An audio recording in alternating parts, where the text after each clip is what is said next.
पीछे खड़े हुए व्यक्ति भी जब नंद आनंद उत्सव मनाते हैं तो उनको भी सुख मिल रहा है।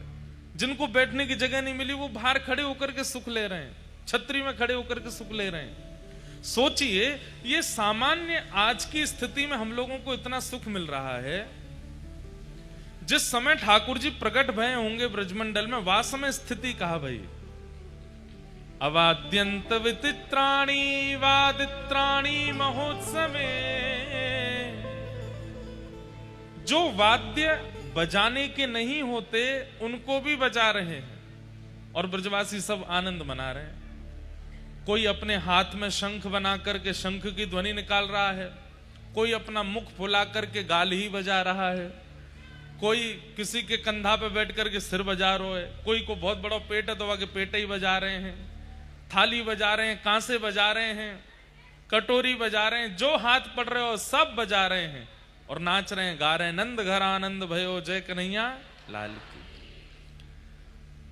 अपने हर ब्रजवासी ने अपने घर के बाहर कदली वृक्ष लगाए हैं, केले के वृक्ष। अपने घर के बाहर चौक पुरा रहे हैं, ब्राह्मणों को बुलाकर के वेद मंत्र ध्वनि अपने घरों में करवा रहे हैं। ब्राह्मण भी पूछ रहे हैं, बोले लाला नंद बाबा के भयो आप काहे को करवा रहे हो? बोले पतो ना, जब ते ये लाला भयो नंद जी को तब ते वायु में ही आनंद आ गयो है, तब ते सूर्य चंद्र की किरण में ही आनंद आ गयो है। ऐसा लग रहा है कि जादना ते लाला भयो बस कितनो प्रेम ते रो लें, कितनो नाच लें, कितनो हंस लें, ऐसी स्थिति हो गई है। और सब ब्रजवासी आनंद कर रहे हैं। यशोदा मैया ने कितने दिनों तक तो लाल जी का मुखमंडल नहीं दिखाया किसी को भी। क्यों?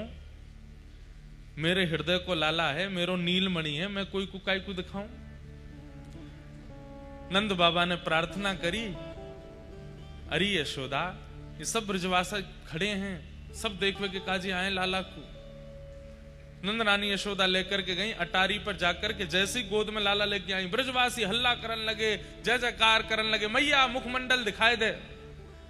मैया ने मुख नहीं दिखायो, नेक वस्त्र हटाए के लाला के चरण दिखाए। बस चरण देख करके ही ब्रजवासी इतने आनंदित है गए, मैया या लाला के चरण इतने कोमल, इतने सुंदर लग रहे हैं, या को मुखमंडल कितना सुंदर होएगा, नेक दिखाए दे।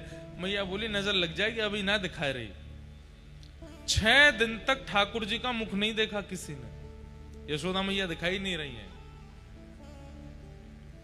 तब योजना बना करके ठाकुर जी ने पूतना बुलवाई, और पूतना जैसे ही आई तो सबको कथा पता है कि पूतना का जैसे पयोधर पान किया, विशाल हो गई, तो नंद भवन से बाहर अपने आप ठाकुर जी आ गए। और जैसे ही पूतना के पयोधर को पीते हुए ठाकुर जी बाहर पधारे, विशाल पूतना का स्वरूप हो गया।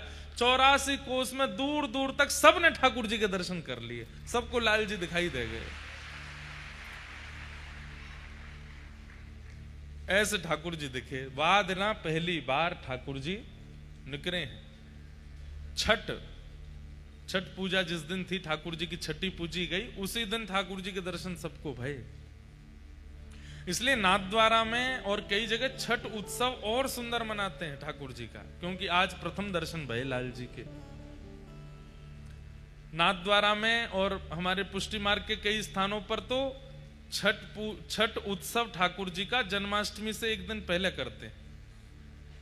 आज जन्माष्टमी है, मानो कल जन्माष्टमी है, तो आज छठी उत्सव आज करेंगे। उल्टी रीति भाई, जन्माष्टमी के 6 दिन बाद छठी होनी चाहिए, पहले एक दिन कैसे हो जाता है? तब आचार्य चरण कहते हैं, बोले इतनो उत्सव मनो ब्रजमंडल में कि मैया भूल गई लाला की छठी पूजनो। जब जन्माष्टमी दोबारा आई तब कोई वयोवृद्ध ने आके बताई, मैया कल लाला 1 वर्ष को है जाएगो। अरे कल तो अष्टमी है। बोले हाँ, लेकिन मैया तुमने लाला की छठी तो पूजी नहीं। तो मैया बोली अब कहा करूं? बोले तो आज पूज लो, कल लाला 1 वर्ष को होएगो, आज पूजो। वाह प्रणाली सो आज तक पुष्टि मार्ग में कई स्थानों पर एक दिन पहले छठी पूजा लाला की। अनेक भाव है, लेकिन हमारे व्रज को एक बहुत सुंदर भाव है। कहा वृषभानु बाबा और नंद बाबा ये दोनों बचपन के सखा हैं, बाल सखा हैं, किशोरी जी के पिताजी और लाल जी के पिताजी। और ये दोनों जमुना जी स्नान करवे जामे और एक दूसरे के हाथ पकड़ करके जमुना जी में गोते लगामे और हर गोता में कहें हमारो तुम्हारो प्रेम बनो रहे, हमारे परिवार को प्रेम बनो रहे। नंद बाबा कहें तुम्हारो बरसानो खूब आनंद करे, वृषभानु बाबा कहें तुम्हारो नंदगाम गोकुल खूब आनंद करे। अंत में गोता लगा के कहें अगर हम में तो एक के लाला और एक के लाली है जाएगी तो या मित्रता को हम संबंध में परिवर्तित कर देंगे और एक दूसरे के समधी बन जाएंगे। ये बात कहती भानु बाबा के नेत्र सजल है जाते। बोले मेरी तो एक ही इच्छा है। बोले का लाला आपको हो, लाली मेरी हो। मोहे तो लाली को पिता बननो है। बंधुओं, ये वृषभानु जी कौन है पता है आपको? सूर्य। सूर्य ही वृषभानु बाबा बनकर के आए हैं। प्रसंग आता है कि जब भगवान ने मोहिनी रूप धारण किया, मोहिनी रूप क्यों धारण किया है तो पता है सबको? क्योंकि समुद्र मंथन में अमृत निकला था, उसको लेकर के दैत्य भाग गए। तो भगवान ने कहा कि इनको रिझाने लुभाने के लिए हमको लाली बनना पड़ेगा।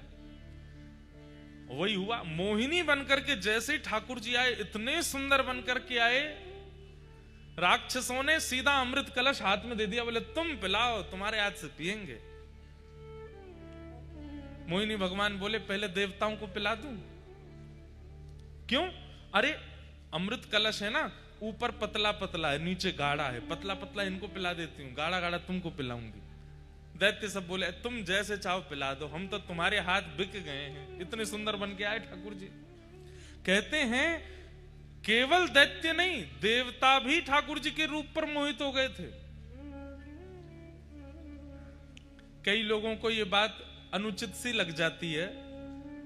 हमारे देवादिदेव महादेव जब मोहिनी भगवान प्रकट हुए ना, तो मोहिनी रूप देख, वो तो जानते हैं कि नारायण ही हैं और मेरे इष्ट हैं। मोहिनी भगवान के पास गए, बोले मैं तुमसे ब्याह करूंगा। मोहिनी भगवान बोले नारायण हूं मैं, देवताओं दैत्यों के लिए आया हूं। बोले जो भी हो, अब तो हम आपसे ब्याह करेंगे। आप इतने सुंदर बन के आए हो, हमसे ब्याह कर लो। इतने सुंदर लग रहे थे। अरे वरुण जी, चंद्र जी, जितने देवता हैं सब पीछे पड़ गए मोहिनी भगवान के। पर मोहिनी भगवान को माया करनी पड़ी, नहीं तो देवता ही पीछे हो गए थे। बोले तुम्हारे लिए नहीं, दैत्यों के लिए बन के आया हूं मैं।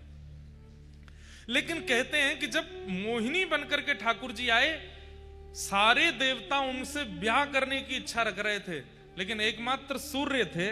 उनके चित्त में क्या इच्छा हुई?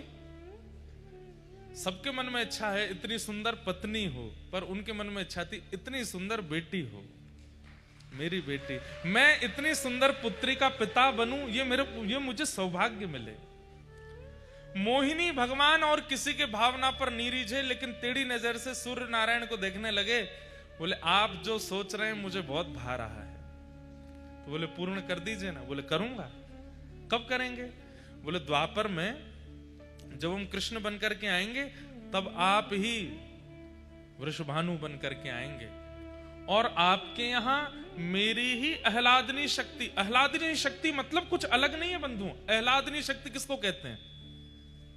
जैसे हर व्यक्ति का एक्साइटमेंट व्यक्त करने का एक तरीका होता है। जैसे किसी को बहुत खुशी होती है तो वो नाचता है, किसी को बहुत खुशी होती है तो वो रोता है, किसी को बहुत खुशी होती है तो वो चिल्लाता है, चीखता है, दौड़ता है, खेलता है, कुछ खाने जाता है, घूमने जाता है। सबका अपना तरीका है अपनी प्रसन्नता व्यक्त करने का। जब परम पिता परमात्मा श्रीमन नारायण, जब उनके चित्त में अत्यंत आह्लाद होता है, तो उनका आह्लाद वो प्रकट नहीं कर पाते, वो जमा होता जाता है, इकट्ठा होता जाता है। ठाकुर जी मन में विचार करते हैं कि इसको कैसे प्रकट करूं, इसको कहां व्यक्त करूं। परमात्मा है, वो कुछ करने जाएंगे तो उनके लिए विस्तार भी तो बहुत चाहिए। तब ठाकुर जी ने अपने उस हृदय में व्यवस्थित आह्लाद को इकट्ठा करके एक परम प्रवीण स्वरूप बना दिया, और वही ठाकुर जी का परम आह्लाद ही किशोरी जी के रूप में प्रकट हुआ। श्री राधा रानी ठाकुर जी की परम प्रसन्नता का जो आह्लाद का स्वरूप है, वो श्री राधा रानी है। और एक बात कहें, रुक्मणी जी ने राधा रानी के दर्शन किए। जब कुरुक्षेत्र की कथा आती है भागवत में, जब भगवान के 16,108 ब्याह हो गए, द्वारिकाधीश बन गए, उसके बाद कुरुक्षेत्र में 100 साल बाद ब्रजवासियों से मिले ठाकुर जी, तब रुक्मणी आदि सब पत्नियों के मन में आया कि ये राधा रानी को देख के तो आए, कितनी सुंदर है। त्रिलोकी सुंदर कृष्ण की हम पटरानियां हैं, हमारी सुंदरता के आगे स्वर्ग की उर्वशी आदि, रंभा आदि अप्सराएं भी फीकी लगती हैं, परंतु ये राधा रानी कैसी हैं, एक बार देख के तो आए। थोड़े अभिमान में गई हैं किशोरी जी को देखने के लिए। आहा, वर्णन करते हैं कि भगवान की अष्ट पटरानियां जब किशोरी जी का दर्शन करने के लिए गईं, तो जैसे ही जिस शिविर में किशोरी जी विराजमान थी उसमें भीतर प्रवेश किया, तो मृग नैनी, मृग जैसे नेत्र, दूध जैसा श्वेत बिल्कुल वर्ण, धीर गंभीर नेत्र, एक बार किसी को देख लें तो वो वहीं स्तब्ध मूर्तिमंत हो जाए। हस्त कमल ऐसे मानो जैसे कोई नील सरोवर के कमल खिल गए हों। चरण ऐसे कि जब चलें तो उनके चरणों से उत्पन्न होने वाली ध्वनि को नेत्र बंद करके सुनते रहें। इतना सुंदर स्वरूप। ये स्वरूप काम प्रकट नहीं करता, बल्कि प्रकट हृदय में काम को नष्ट और कर देता है। ऐसा स्वरूप प्रकट हृदय में क्रोध को भी नष्ट कर दे, ऐसा स्वरूप। हमारे अंदर जितने दोष हैं वो दोष समाप्त से हो जाते हैं, ऐसा स्वरूप। देख करके 8 पटरानियां तो नतमस्तक हो गईं और मन में सोचने लगी, हम काय बात की सुंदर हैं, सुंदरता तो इसे कहते हैं। प्रणाम किया, हे किशोरी जी, हे वृषभानु दुलारी, हे बरसाने वाली, हे श्यामाजू, हमारो प्रणाम स्वीकार करो। तुरंत रुक्मणी जी को उठाया। मैं राधा रानी नहीं हूं, मैं तो दासी हूं। राधा रानी भीतर है, मैं तो दासी हूं। किशोरी जी तो भीतर विराजमान है। 8 में से 4 तो वहीं से लौट गए। बोले जब दासी की सुंदरता हमसे सहन नहीं हो रही है, किशोरी जी को कहां देखेंगे हम। 4 ने प्रयास किया और भीतर गई, तो बाहर जिसे देखा उससे भी अतीत सुंदर। बाहर वाली की सुंदरता तो दोष नष्ट कर रही थी, अंदर जिसको देखा उससे दोष नष्ट तो हुए, बल्कि गुण प्रकट होने लगे। दया, प्रेम, शीलता, ये सारे जो अच्छे गुण होते हैं उसका दर्शन करके वो प्रकट होने लगे। बोले निश्चित किशोरी जी हैं। प्रणाम किया। बोले आप किशोरी जी? बोले नहीं नहीं, मैं दासी हूं। किशोरी जी भीतर है। 2 वहां से भी लौट गई। बोले कि अब किशोरी जी को नहीं सहन कर पाएंगे हम, ये तो दासियों ने हमारे मान का मर्दन कर रखा है, किशोरी जी क्या करेंगे। कहते हैं अंत तो गत्वा रुक्मणी जी पहुंची बस, और जैसे ही रुक्मणी जी ने प्रवेश किया, असंख्य, संख्या गिनी नहीं जा सकती, इतनी असंख्य सुंदरियां चारों ओर बैठी हैं। और उन सबकी सुंदरता में विशेषता यह है, एक की भी सुंदरता काम प्रकट नहीं कर रही है, सबकी सुंदरता गुण प्रकट कर रही है, नेत्रों से अश्रु प्रकट कर रही है, दीनता प्रकट कर रही है, दैन्य प्रकट कर रही है। और उन सब के मध्य में एक सिंहासन पर तप्त कांचन गौरांगी श्री राधे वृंदावनेश्वरी श्री किशोरी जी विराजमान है। रुक्मणी जी देखते ही मूर्छित हो गई, बेहोश हो गई, सुंदरता सहन नहीं कर पाई, इतनी सुंदर। किशोरी जी के रूप का कहां वर्णन करूं मैं।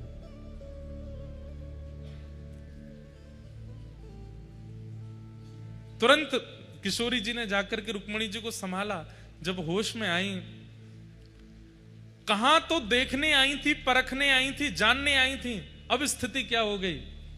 जो रुक्मणी जी कभी कृष्ण से वियोग की इच्छा नहीं रख सकती, ठाकुर जी दूर चले भी जाते हैं तो रो रो करके रुक्मणी जी का बुरा हाल हो जाता है, वो रुक्मणी जी की स्थिति क्या हो गई। किशोरी जी को देख करके कह रही हैं, हे श्यामाजू, बस एक इच्छा पूरी कर दीजिए। बोले क्या?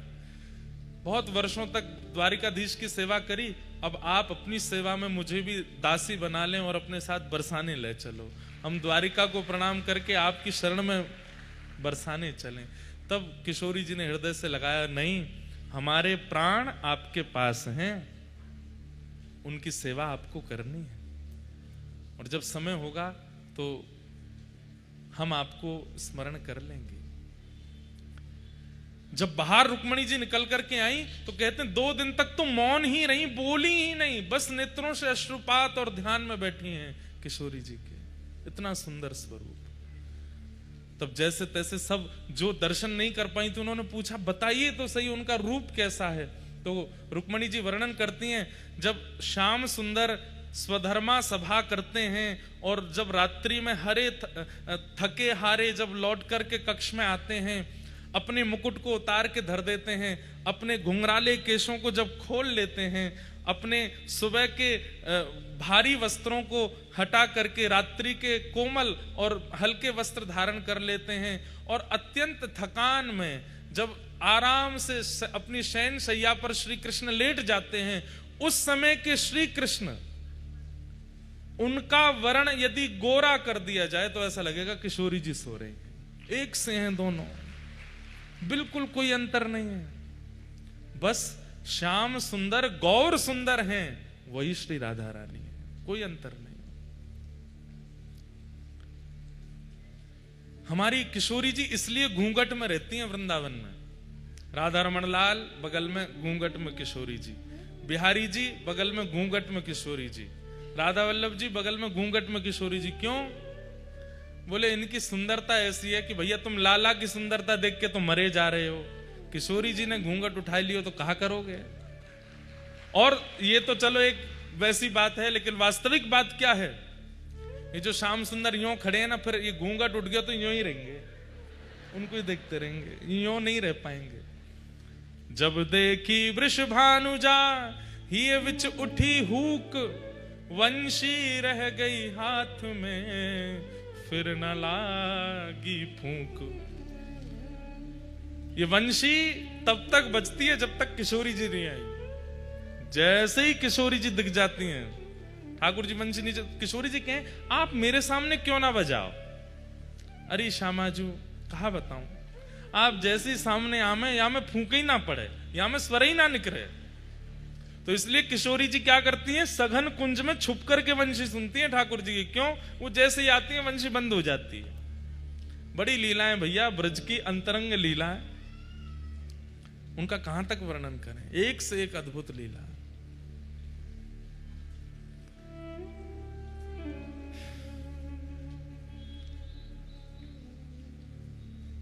श्रीनाथ जी ये नीची नजर करके खड़े हैं, कारण जब गिरिराज जी धारण किए उस समय सब ब्रजवासी ऐसे बैठे थे जैसे आप सब लोग बैठे हैं। चारों तरफ ब्रजवासी घेर करके ठाकुर जी को, बीच में लाला खड़े हैं। तभी ठाकुर जी ने कहा देखो कि बीच में बिल्कुल मध्यस्थ सब सखीन के बीच में किशोरी जी भी खड़ी हैं।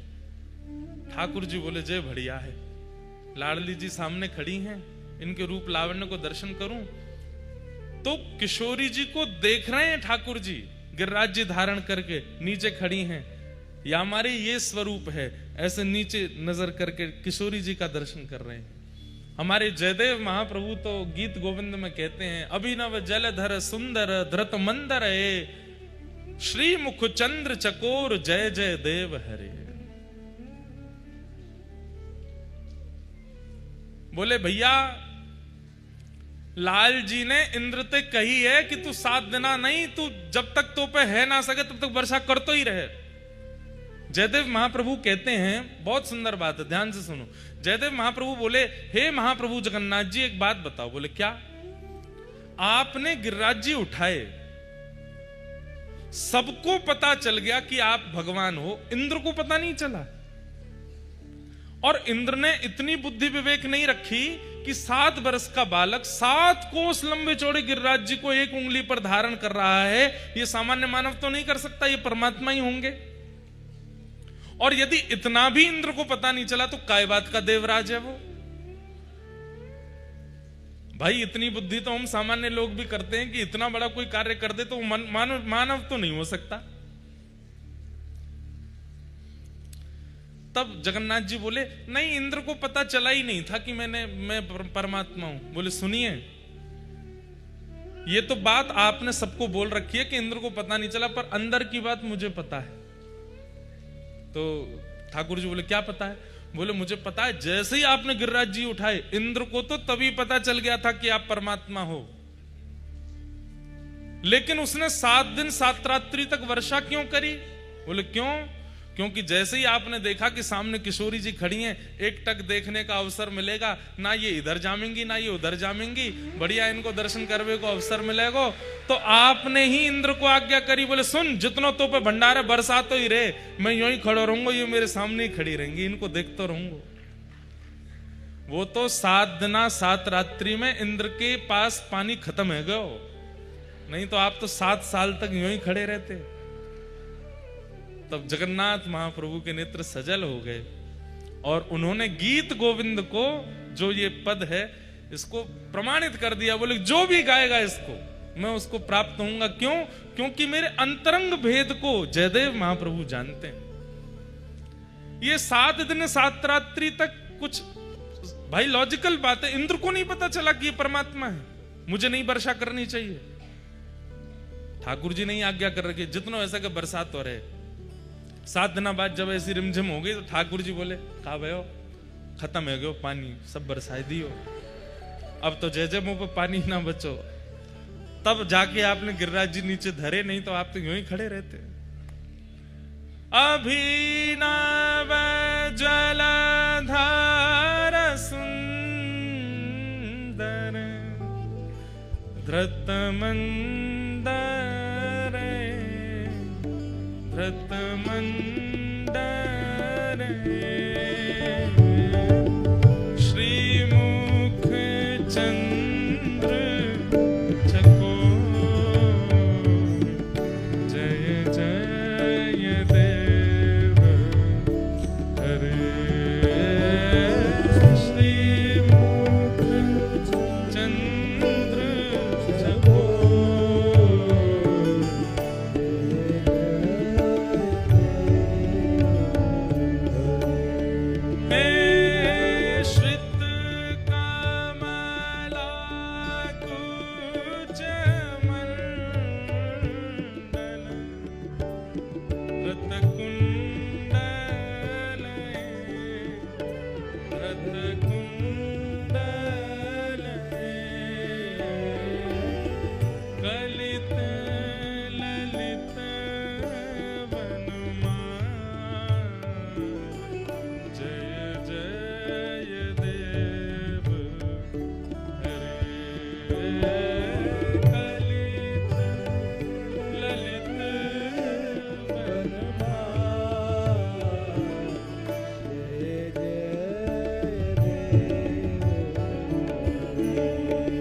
कर रहे थे कि नंद बाबा और वृषभानु जी संग में स्नान करते हैं और गंगा जी में डुबकी लगा के कहें अगर हमारे लाला लाली भई तो उनको ब्याह कर देंगे।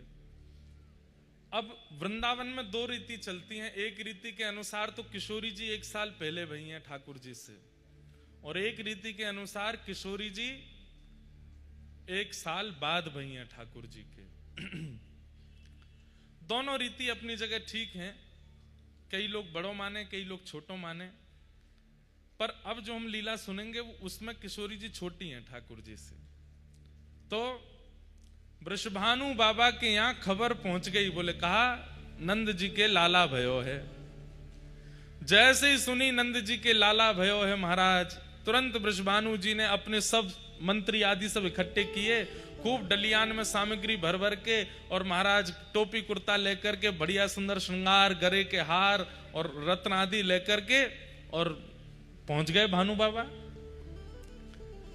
अब जगह जगह से बधाई आ रही है। नंद बाबा अटारी पर खड़े हैं। अटारी पर खड़े होकर के जैसे ही देखे भानु बाबा आए हैं, बड़े प्रसन्न नीचे दौड़ करके आए, भानु बाबा को हृदय से लगायो। अरे भैया, आप सबकी कृपा से लाला भयो है। भानु बाबा बोले यही मारे तो हम सामग्री लेके आए। बोले इतनी सामग्री? हाँ भैया रखो सब सामग्री। सामग्री रखी तो जब उठा के देखी तो बालक को जन्म हुए खिलौना आमे, बालक को जन्म हुए तो बतासे आमे और सब सामग्री आमे, पर यहाँ पे खिलौना नहीं आए हैं, तो दुल्हा के जो सामान होते हैं वो आए हैं। पहनने के वैसे वस्त्र आए हैं, वैसे ही कुंडल आए हैं, वैसे गले के बगनखा आए हैं, सिर की पाग आई है, पामन की छोटी छोटी जूती आई हैं, और एक दूल्हा का जो आवरण होता है वो सब आया है। नंद बाबा बोले सामग्री तो बहुत आई, पर ये तो कुछ अलग सी है। तो हमारे जमाई राजा भय हैं, उनके काजे लेके आए और हम तो टीको करके जाएंगे। मतलब ठाकुर जी के जन्म है तो दूसरे दिन सगाई है गई ठाकुर जी की। और सुनो सगाई तो भाई लाली तो अभी भाई ना, बहू को जन्म ना है भयो, पहले ही सगाई है गई है।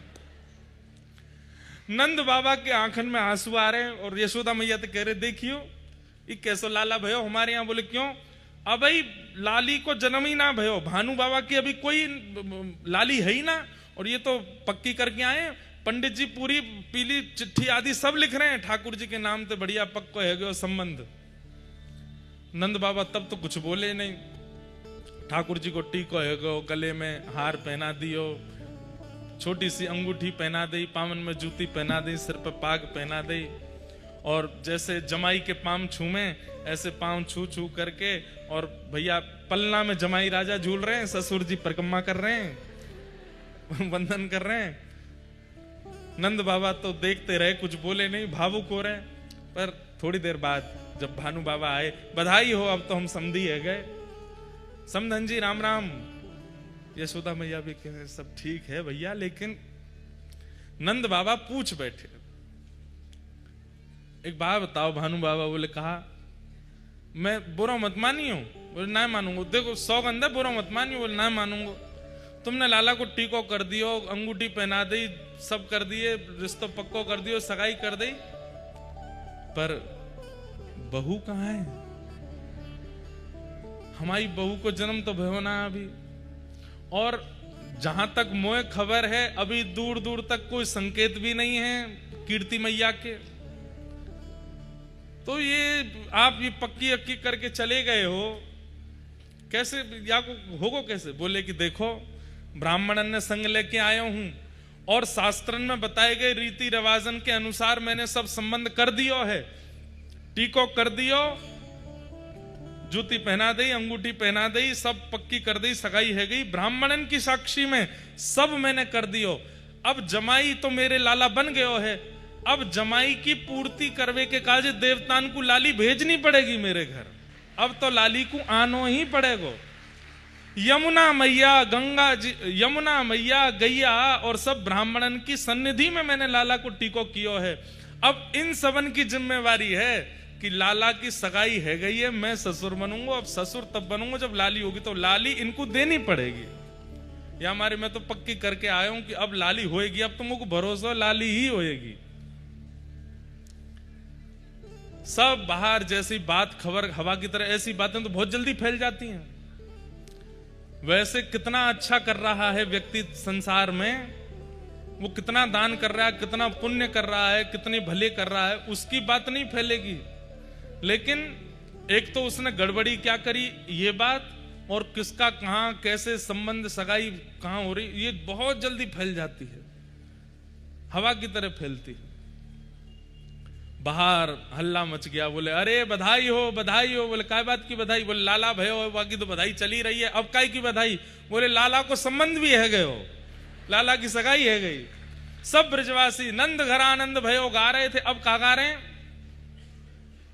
नंद मेहर घर धोटा जायो, बरसाने ते टीको आयो। नंद मेहर के यहाँ पे लाला भयो, और भैया बरसाने ते टीको आ गयो, बधाई हो। सबन को बधाई है लगी, लाला की सगाई है गई। ये हमारे ब्रज में ऐसो कह में छठी ते पहले तो लाल जी की सगाई है गई, छठी नहीं पूजी है, ऐसे लाला है। एक वर्ष बाद, एक वर्ष 1 महीना बाद, लगभग 13 महीने बाद भानु बाबा के यहां लाली ने जन्म लिया। श्री किशोरी जी को जन्म भयो, श्री राधा रानी को जन्म भयो। आहा।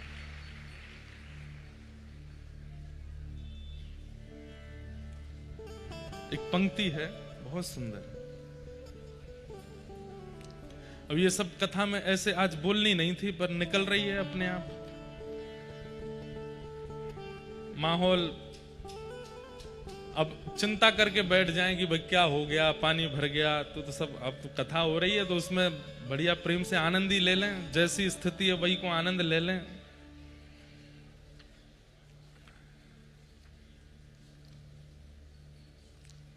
जब किशोरी जी को जन्म भयो तो नंद बाबा ने मन में ये विचार करी, और यशोदा मैया तो कहते जा 1 साल के लाला हैं, गोद में लेकर के मैया बढ़िया सुंदर पीतांबरी और धोती पहना के, टोपी पहना के ले जा रही हैं।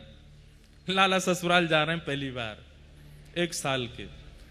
और यशोदा मैया से नंद बाबा कहते जा रहे हैं, भाई लोगों में थोड़ा होता है ये वाला स्वभाव। वो कह रहे हैं देखो हमारे लाला को जैसो नंदोत्सव भयो ना, वैसो नहीं हो रहा होगो बरसाने में। हमारे लाला जितना थोड़ी है रहोगो, हमारे लाला के उत्सव में तो ये भयो, ये भयो, ये भयो, सब उनको लग रही है कि हमने ज्यादा बढ़िया कियो, बरसाने में इतना बढ़िया नहीं है रहोगो। ठाकुर जी मंद मंद सुन रहे हैं सबरी बात। बोले कि भैया ससुराल में हमारी नेक और बढ़िया है जाएगो तो आनंद आ जाएगो।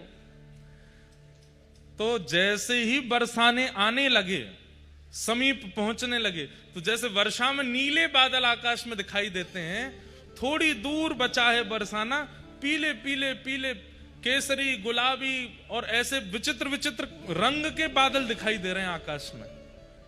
तो नंद बाबा बोले एक गुलाबी बादल तो पहली बार देखो मैंने, एक केसरी बादल तो पहली बार देखो, पीरो बादल पहली बार देखो, हरो बादल पहली बार देखो, ये कैसे ऐसे बादल है रहे हैं। तो बताए, बोले भैया भानु बाबा के लाली के जन्म में इतनो वीर गुलाल उड़ाया गया, इतनो दही केसर कीच उड़ाई गई कि वे उड़ते उड़ते आकाश तक पहुंच गई, और आकाश के बादल भी रंगीन है गए। नंद बाबा जब पहुंचे हैं तो कहा देख रहे हैं, बरसाने की नालीन में, जो नाली होती है, बरसाने की नालीन में भी केसरिया रंग की धार बह रही है। इतनो केसर, इतनो चंदन, इतनो अबीर, इतनो गुलाल, ये सब बांटे गए। और महाराज लाला जब भयो ना नंद बाबा के, तो नंद बाबा एक अटारी पर बैठ गए और सवंत कह दी, अपने अपने घर से बर्तन ले आओ, जितनो बड़ो बर्तन उतने लड्डू दूंगो। लेकिन यहां का हैरो है, यहां पे एक कोने में तो भानु बाबा बैठ करके बर्तन भी दे रहे हैं बड़े बड़े, और फिर उन बर्तनन में भर भर के लड्डू भी दे रहे हैं, रतन दे रहे हैं, आभूषण दे रहे हैं। महाराज इतनो सब देख करके नंद बाबा बोले, अरे मेहर मुंह को तो लगी हमारे लाला को उत्सव बढ़िया भयो, लेकिन ये वृषभानु बाबा की लाली के उत्सव के आगे तो ऐसा लग रहा हो कोई छींटा होगा हमारे लाला को उत्सव, इतनो बृहद उत्सव। ठाकुर जी बड़े खुश है रहे हैं, ससुराल आए हम पहली बार, बोलनो जाने ना है, एक दांत निकल आए हो बस। मैया लेकर के गई, खूब सारे आभूषण लेकर के आई हैं श्री जी को पधराने के लिए। सोने के पलना में श्री लाडली जी पौड़ी हैं, झूल रही हैं। जैसे ही किशोरी जी को दर्शन कियो, आहा, जितने आभूषण, जितने रत्न, जितनी मणि लेकर के आई, सब फीके लगन लगी। मन में विचार करने लगी कि ये सब तो मैं कहां दूंगी, अरे या लाली के लैया तो ये सब मणि रत्न आभूषण सब फीके या के लैया। मन में बड़ी व्यथित है गई कि मैं लाली की सुंदरता की योग्य कोई वस्तु लेके नहीं आई अपने साथ में, और जबकि असंख्य सैनिक और असंख्य ब्रजवासियों के संग डलियाओं में भर भर के रत्न लाई हैं, लेकिन वो सब किशोरी जी की सुंदरता के आगे फीका लग रहा है। राधा रानी, नंद रानी बड़ी व्यथित है गई, बोले अब मैं तो लाली के काज कछु लाई ना योग्य। इतने में गोद में बैठे हुए ठाकुर जी ने अपने आप भारी करन लगे, बोले मैया मैं बैठो तो हूं रतन, तू और रतनन ने काय को देखे मुंह पे नेक ध्यान दे। अब मैया नेक नेक में संभाले लाला है, ऊंचो करे फिर लटक जाए नीचे।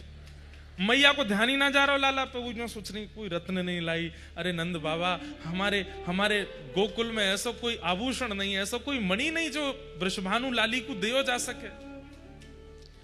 ठाकुर जी फिर चोटी पकड़े, हाथ पकड़े, खोचा मारे, नेक मोह तो देखो मैया। धीरे ते मैया डांट वे के कहा है इतना उधम मचावे। और जैसे ही ठाकुर जी को देखो, ठाकुर जी मंद मंद देख रहे हैं मैया को। अचानक तो मैया के मन में आयो लाला और जेरी लाली। मैया बोली अरे मेरे नीलमणि तो बढ़िया रत्न कौन होएगो। तुरंत ठाकुर जी लिए और श्री किशोरी जी के ऊपर 8 बार बारे, जैसे कोई की नजर उतारे ऐसे ठाकुर जी 8 बार बारे और 8 बार बार करके किशोरी जी के पलना में ही लाल जी सुवाए दिए। जैसे ही सुवाए हैं महाराज, आकाश से पुष्प वर्षण हेन लगे, शंकर जी रूप बदल करके आ गए, सबन के नेत्र सजल हैं। या झांकी को देखवे के काजे छोटी सी किशोरी जी हैं, बगल में नेक्स से लाल जी हैं, एक ही पलना में पड़े हैं। आज पहली बार जुगल दर्शन है रहे और वह दर्शन को करवे के लिए प्रगटी श्री राधा रूप अगाधा, सब सुख साधाना वे, मुनि प्रेम अगाधा मेटन बाधा, लखरति ग्लोटी लजावे। ब्रज घर घर माई बटे बधाई, सब मिल मंगल गावे। कीरत बड़ भागी अति सुख पागी, पुरजन करत बढ़ाई। सुर नर मुनि हर से सुम नहीं बरसे, चढ़े विमान आए। अरे बरसाने में विमान इकट्ठे हो गए आकाश में। भानु बाबा को जा जा करके कह रहे हैं ब्रजवासी, बाबा बाहर कछु अजीब से बादल आए हैं।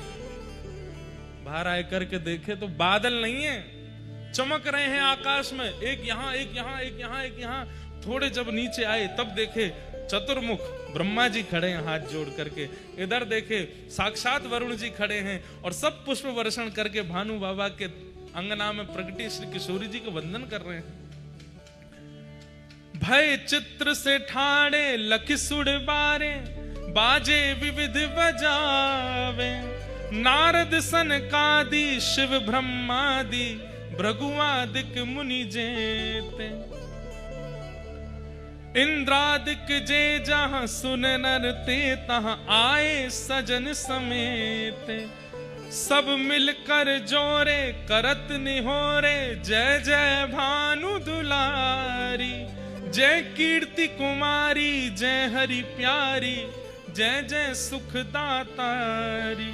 जय नित्य किशोरी प्रिय चित चोरी, यह विनती सुन लीजिए। सब देवता किशोरी जी से क्या मांग रहे हैं?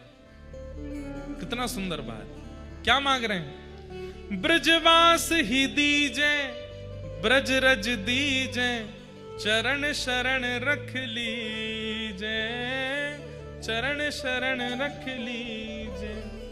कर जोर मनाऊं यह वर पाऊं, दंपति यश नित गाऊं। पद कमल सुतोरा महु मुस मोरा, मन नित जहां बसाऊं। यही बात सकल विधि स्तुति करके, निज निज धाम सिधारे। नंदादिक आए अति हर्षाए, सब मिल कंठ लगाए। सब ही जन गावे सब ही बजावे, सब ही दही ले भागे। बरसाने आए विधिन सहाय, जय जयकार करावे, जय जयकार करावे। बोलो वृषभानु दुलारी की। ऐसी रूखी जय बोली आपने। बोलो वृषभानु दुलारी की। बोलो वृषभानु के जमाई की जय जय श्री राम। ये सब कथाएं प्रकट रूप से नहीं कही जाती, सब जगह कहीं कहीं भाव हो जाता है, मन हो जाता है तो इनको प्रकट किया जाता है। आज पता नहीं क्यों ऐसा लगा कि किशोरी जी का प्रादुर्भाव थोड़ा कह दें। ऐसी हमारी भानु दुलारी। अब आप लोग तो इतनी अव्यवस्था में भी इतने भाव से बैठे हो, हमारे तो मन हो रहा हम क्या क्या सुना दें आपको। हो व्रज में रतन राधिका गोरी, व्रज में रतन, व्रज में रतन राधिका गोरी, व्रज में रतन राधिका गोरी, राधिका गोरी,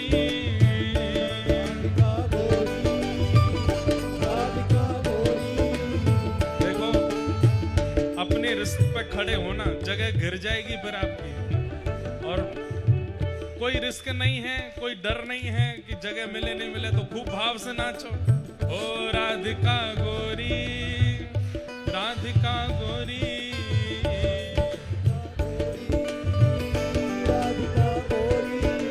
ओ राधिका गोरी,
किशोरी जी हैं तो फिर रतन को चुरावे को कौन?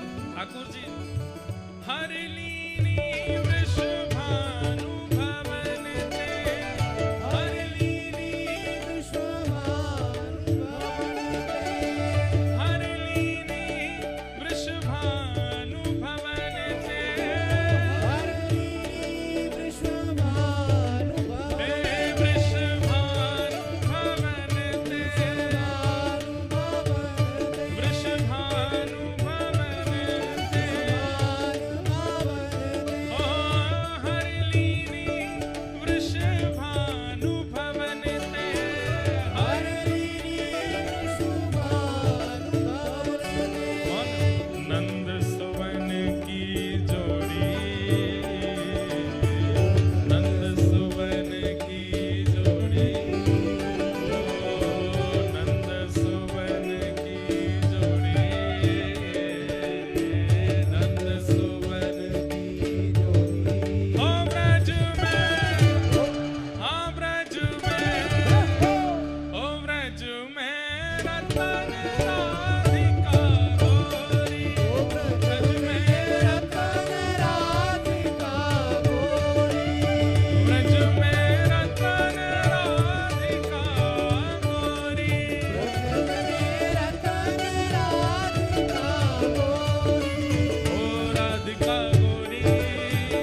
भानु दुलारी की जय।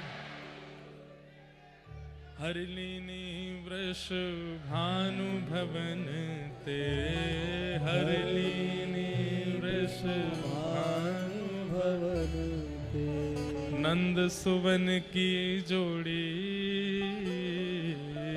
नंद सुवन की जोड़ी, हो ब्रज में रतन राधिका गोरी, ब्रज में रतन राधिका गोरी।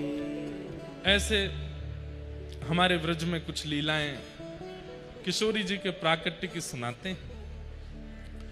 लाल जी 6 दिन के जैसे ही भये तो पूतना नाम की राक्षसी आई, रूप बदल करके सुंदर बन करके आई।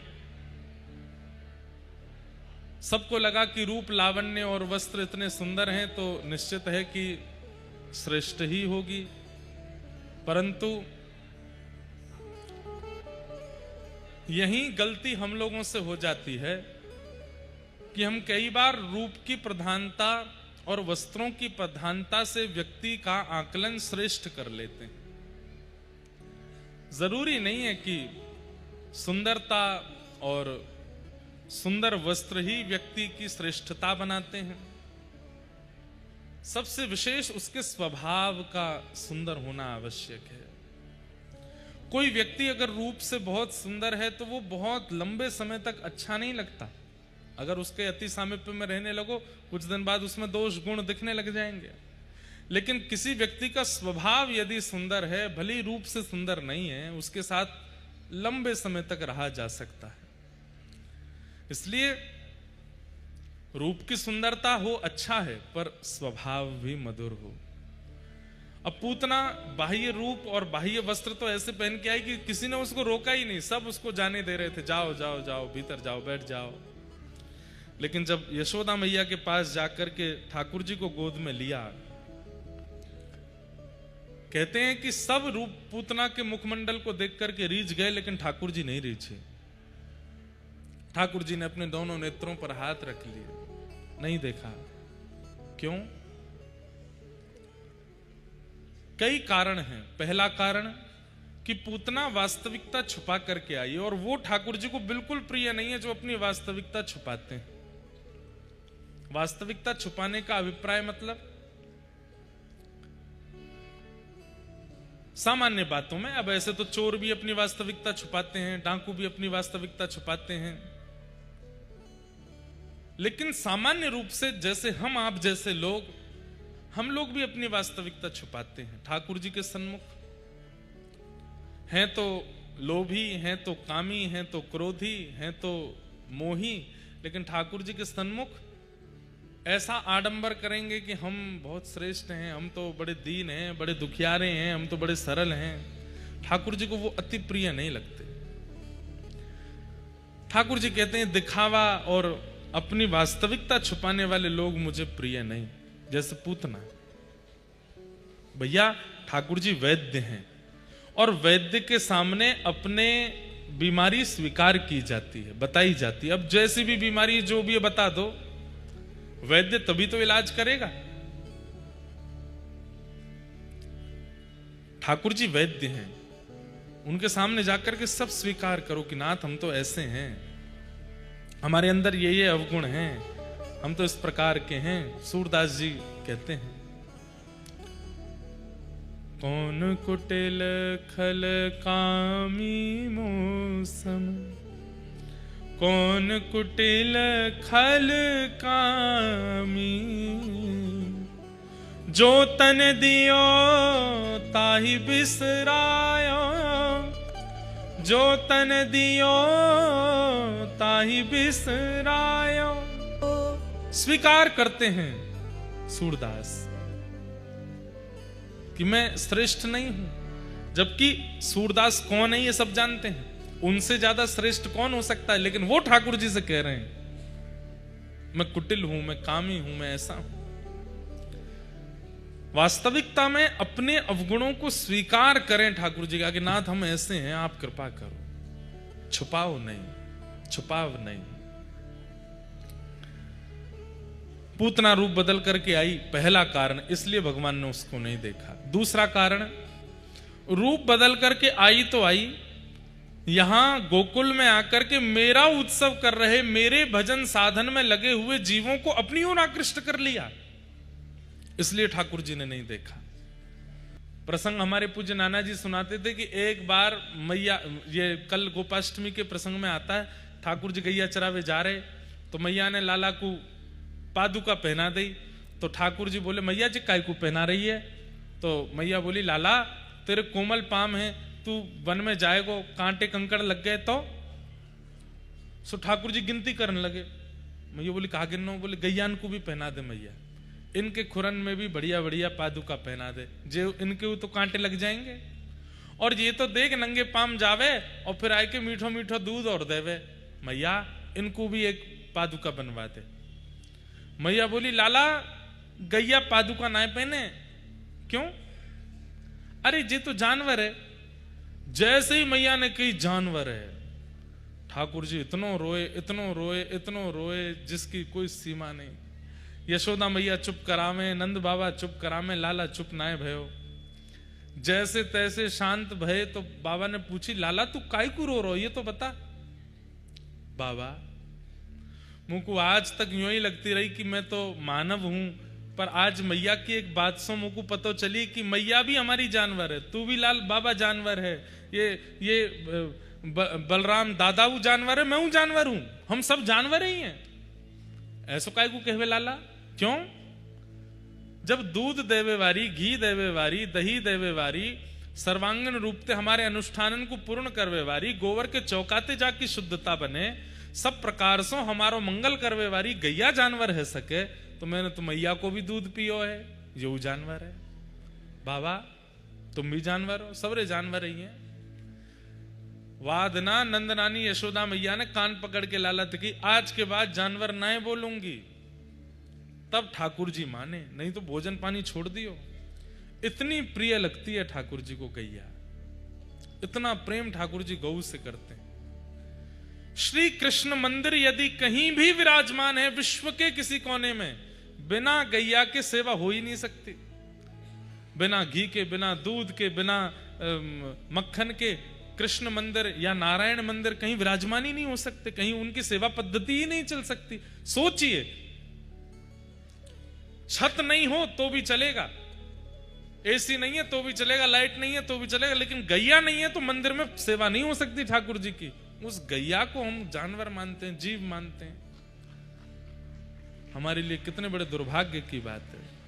इसलिए हमारी प्रार्थना है, कम से कम मुझे कुछ दिन पहले खबर मिली कि पूरे विश्व में सबसे बड़ा बीफ एक्सपोर्ट होता है भारत से, जहां गैया को पूजनीय माना जाता है।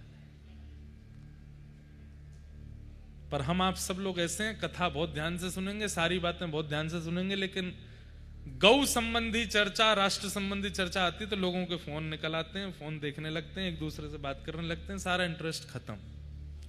इसलिए कथाकार भी ये सोचते हैं कि भाई जब उनको सुनना ही नहीं तो हम बोलें क्यों। लेकिन आपको सुनना चाहिए, समझना चाहिए। और हम आपसे एक बात स्पष्ट कह दें, गौ सेवा भी भगवत प्राप्ति का एक साधन है। अगर कोई व्यक्ति गौ सेवा करता है, भोंदू की कथा सुनी है? कितनों ने सुनी? हाथ ऊपर करो। लगभग सुनी है सबने। भोंदू भगत क्या करता था? गौ सेवा ही तो करता था। और उसकी गौ सेवा से रीझ करके गौ चारण करते करते ही ठाकुर जी आ गए उसके पास आकर के दर्शन दिए। वेंकटेश भगवान कपूर धारण करते हैं अपनी थोड़ी पर। क्यों? एक भगत वो तिरुपति से तिरुमला रोज ठाकुर जी के लिए दूध अपनी गैयाओं का लेकर के पैदल जाते थे। ठाकुर जी के मन में भाव आयो और उनसे बोले, अब आप बहुत वयोवृद्ध हो गए हो, इतना ऊपर पहाड़ी पर चढ़ के आते हो, इतना कष्ट आपको होता है, आप मत आया करो। तो वो वयोवृद्ध जो थे वो वेंकटेश भगवान से नाराज हो गए, बोले ये मेरे अधिकार की बात है, मेरा अधिकार है आपको दुग्ध पान कराना, आपके लिए दूध लाना। मैं अपनी गैया ही इसीलिए चराता हूं ताकि उनका दूध बने और वो दूध आपकी सेवा में आ सके। आप ये मेरा अधिकार छीनिए मत मुझसे, जब तक मेरे तन में प्राण है मैं नित्य आऊंगा। 3-4 बार ठाकुर जी ने मना किया, नहीं माने। ठाकुर जी ने योजना बना ली, बोले अब बताऊं यार। बोले तो क्या करें। रात में ठाकुर जी एक ग्वारिया का रूप धारण करके जाते नीचे पहाड़ से उतर के, और गौशाला में चुपचाप घुस करके गैयाओं के नीचे बैठ के थन से मुख लगा के सबरो दूध पियाते। एक एक गैया का दूध पीते ठाकुर जी पूरी रात। सब गैयाओं का कितना बड़ा सौभाग्य, स्वयं वेंकटेश भगवान आते और अपने मुख से दूध पान करते। चारों थनों से दूध पी करके एक गैया, दूसरी गैया, तीसरी, सबरी गैयान को दूध पी करके भाग जाते।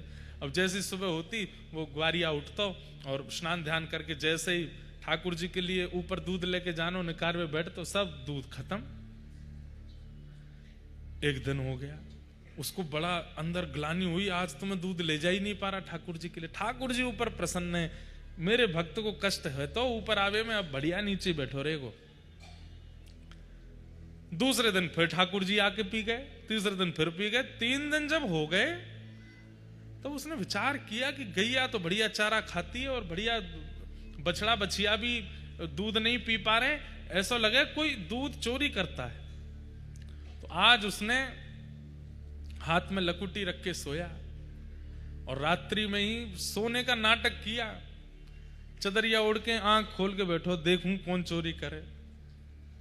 इतने में ही ठाकुर जी आए, ग्वारिया बन करके, मुकुट उकुट सब उतार के, सिर पर पाग बांध करके, और जैसे ही गैया को दूध पान करने लगे, दूर से इसने देख लिया कि ये है चोर। लकुटी वहीं से घुमा करके मारी, ठाकुर जी के आगे ठोड़ी पे लगी। ठाकुर जी दौड़े वहां से, अरे रुक, तो बताऊं मेरे ठाकुर जी को दूध पी जाए रोज। वो कहा पे तो ठाकुर जी तो हैं। ठाकुर जी पहुंच गए ऊपर, इसने बढ़िया प्रेम से दूध निकाला। 3 दिन से दूध गया नहीं था ऊपर। आज दुग्ध लेकर के जैसे ही पहुंचे, वेंकटेश भगवान खड़े, यहां से रक्त की धार गिर रही है। भक्त ने पूछा, जय जय, ये कौन ने लगाई आपके? ठाकुर जी बोले, ये बताओ तुम्हारी लकुटी कहां है? बोले लकुटी तो आज एक चोर में मारी, वही लेके भाग गया। बोले वो धरी, वो लटकी भई है। अरे ये आपके पास कैसे आई? ठाकुर जी बोले, हम ही रोज दूध पी जा रहे थे कि तुमको ऊपर आके नहीं देना पड़े, तुमने आज ऐसे लगाई है। बहुत भावुक हो गए। ठाकुर जी को यहाँ कपूर का वो एक भाव रखा गया। तब से ठाकुर जी ने वो भक्त की स्मृति में आज तक वेंकटेश भगवान यहाँ पे कपूर धारण करते हैं। कितना प्रेम बताओ। गौ गैया के पास आवे में ठाकुर जी को बिल्कुल भाव नहीं लगता, तुरंत आ जाते हैं। और ग्वारिया बन के आते हैं, मुकुट उकुट सब उतार करके आते हैं गैया की सेवा में। हमारे पुष्टि मार्ग के श्री छीत स्वामी जी तो एक पद में गाते भी हैं, गायन के संग धावे, गायन में सचु पावे, गायन के हेत गिरी कर ले उठावे, आगे गाय पाछे गाय, इत गाय उत गाय, गोविंद को गायन में बस वो ही भावे। हम अपने लाल जी को एक लीला करते हैं। हमारे जिस दिन दास का जन्मदिन होता है, श्रावण कृष्ण नवमी, देत के हिसाब से 7 अगस्त, तो उस दिन लाल जी को लेके जाते हैं गौशाला, और लाल जी के सिंहासन के अगल बगल में खूब सारी घास फूस रख देंगे, खूब सारा चारों रख देंगे, और गैयान के बीच में लाल जी को छोड़ देते हैं। वो आकर के जीभ से चाट चाट करके सब माँ खाती हैं। पूरे ठाकुर जी हमारे गैयान में ही है जाएं, कहीं गोबर लग जाए, कहीं गौमूत्र लग जाए, कहीं गैया की जीभ चाट जाए ठाकुर जी को। इतना सुख मिलता है ठाकुर जी को उसमें, इतना प्रेम ठाकुर जी गैया से करते हैं। हम अगर ठाकुर जी से प्रेम करते हैं तो ठाकुर जी बहुत इतराते हैं, देखे ना हमारी तरफ, बोल तू क्या कर रहा हो, लाखों लोग करें वो तो करोड़ों लोग करें। लेकिन जब हम गैया से प्रेम करते हैं ना, तो गैया से प्रेम करने वाले को ठाकुर जी भी देखते हैं। अच्छा तू को मेरी गैया प्रिय लगे तो तू मोए प्रिय लगे, तू मेरो प्रिय, और तो को मेरी गैया ते डर लगे, मेरी गैया ते घृणा लगे, मेरी गैया ते भय लगे, तो मोकू तो ते भय लगे। जैसे गैया के पास आने पर कई लोग डर जाते हैं, घबरा के भाग जाते हैं, ऐसे लोग जब ठाकुर जी के पास जाते हैं, ठाकुर जी भी घबरा के भाग जाए। हवा आगो मेरी गैया ते डरे जे, हवा है।